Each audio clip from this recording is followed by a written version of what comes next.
जर तुम्हाला केक बनवणं अवघड काम वाटत असेल तर ही रेसिपी तुमच्यासाठी एकदम परफेक्ट आहे। या केकसाठी सगळ्यात कमी सामानात सगळ्यात कमी मेहनतमध्ये ही केकची रेसिपी आहे आणि एकदम सोपी आणि एकदम परफेक्ट आहे। मेजरमेंट्स एकदम कमी आहे आणि फक्त 4च साहित्य आपण या रेसिपीमध्ये वापरलेलं आहे। ना इनो, ना सोडा, ना बेकिंग पावडर, ना इवन इसेन्स घातलाय, तरी ही केकची रेसिपी एकदम परफेक्ट आहे। तुम्हाला जर ही रेसिपी आवडली तर ती शेअर करायला विसरू नका आणि लाईकचं बटन प्रेस करायला विसरू नका। चला तर मग आपण रेसिपीला सुरुवात करूया। तर रेसिपी सुरू करण्याआधी मी सांगू इच्छिते की तुम्ही जर ओव्हनमध्ये करत असाल तर ओव्हन 180 डिग्रीला 15 मिनिटासाठी प्रीहीट करून घ्या आणि कढईत करत असाल तर कढईसुद्धा ऑन करून ठेवून द्या। तर रेसिपीसाठी सगळ्यात आधी आपल्याला 100 ग्रॅम बटर लागणार आहे, 100 ग्रॅम इथे पावडर शुगर लागणार आहे, 100 ग्रॅम मैदा आणि 2 अंडी वापरली आहेत। हे 4 इन्ग्रेडियंट्स आपल्या केकचे आहेत। तर आपण रेसिपी बनवायला सुरुवात करूया। तत्पूर्वी मी काय केलं, हार्ट शेपचा मोल्ड घेतला, कारण की मी हा व्हॅलेंटाईनसाठी बनवते। त्याला मी तेल लावून मैदा लावून त्याला मी रेडी करून ठेवून दिलेला आहे। आता आपण बटर घेऊया। बटर रूम टेम्परेचरचं आहे, फ्रीजमधलं वापरायचं बिलकुल नाही किंवा मग गरम करून सुद्धा वापरायचं नाही आहे। असं सॉफ्ट बटर आपल्याला हवं आहे, केकसाठी हे खूप इम्पॉर्टंट आहे। तर असं सॉफ्ट बटर 100 ग्रॅम घेतलेलं आहे। जर कपने मोजाल ना तर अर्धा कप ह्या सगळ्या साहित्याला वापरलं आहे, अर्ध्या कपपेक्षा थोडं कमी बटर इथे लागणार आहे आपल्याला, ठीक आहे।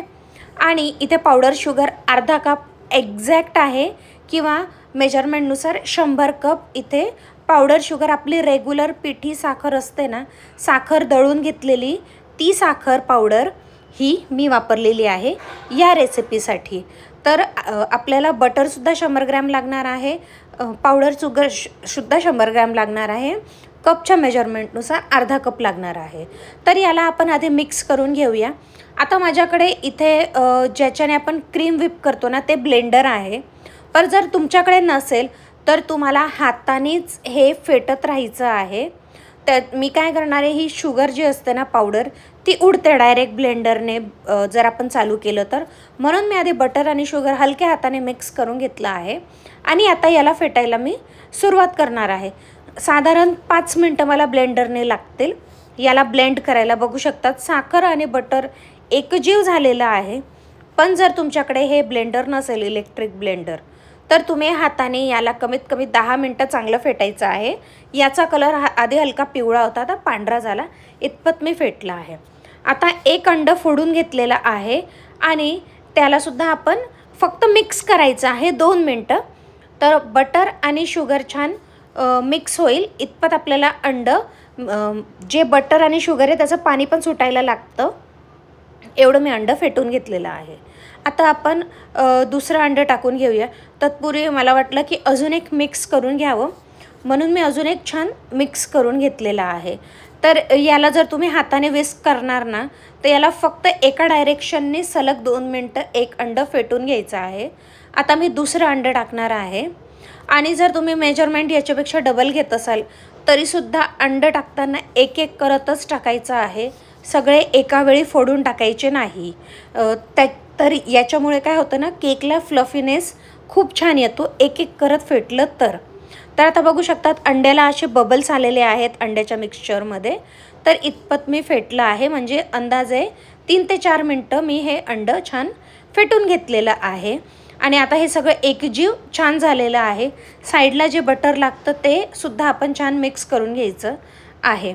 आता याच्यामध्ये आपण मैदा ॲड करणार आहोत। मैदा आधी गाळणीने गाळून घेतलेला आहे, चाळणीने किंवा गाळणीने, तुम्ही जे म्हणत असाल ते। तर याला छान आपण मिक्स करायचं आहे। तर मैदा अर्धा कप मैदा आहे किंवा 100 ग्रॅम मैदा 3 वेळा मी थोडा थोडा करत मिक्स केलेला आहे।